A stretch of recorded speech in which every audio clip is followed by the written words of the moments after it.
శ్రీకాకుళం జిల్లాలోని అరసవల్లి సత్యనారాయణ స్వామి రథసప్తమి ఉత్సవాలు ఈ ఏడాది అత్యంత ఘనంగా నిర్వహిస్తున్నారు. కేంద్ర మంత్రి కింజారపు రామ్మోహన్ నాయుడు సూర్య భగవానుని ఆరాధించే భక్తులందరికీ శుభాకాంక్షలు తెలియజేశారు.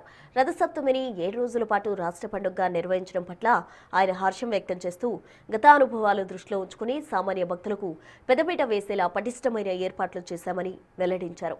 శోభాయాత్ర, సాంస్కృతిక కార్యక్రమాలు ప్రజలను విశేషంగా ఆకట్టుకున్నాయని, ముఖ్యంగా ప్రముఖ సంగీత దర్శకుడు ఎస్ఎస్ తమన్ మ్యూజికల్ షో ఉత్సవాలకు గొప్ప ఎనర్జీ ఇచ్చిందని ప్రశంసించారు. ఆధ్యాత్మికత లేనిదే ఏదీ లేదని, మన గొప్ప చరిత్ర ప్రపంచానికి తెలియజేయడమే లక్ష్యమని ఆయన పేర్కొన్నారు.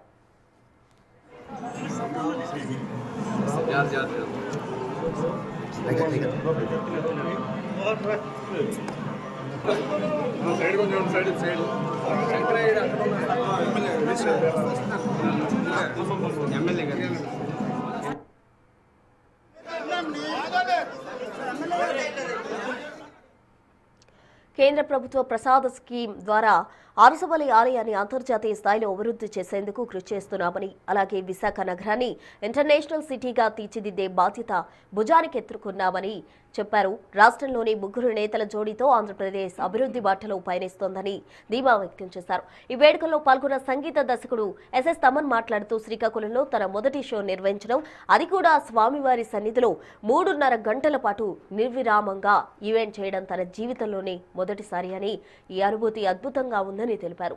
అధికారులు, నాయకులు పెద్ద బాధ్యతతో ప్రజలందరినీ మమేకం చేస్తూ పండుగ విజయవంతం చేస్తున్నారని మంత్రి కొండపల్లి శ్రీనివాస్ కొనియాడారు.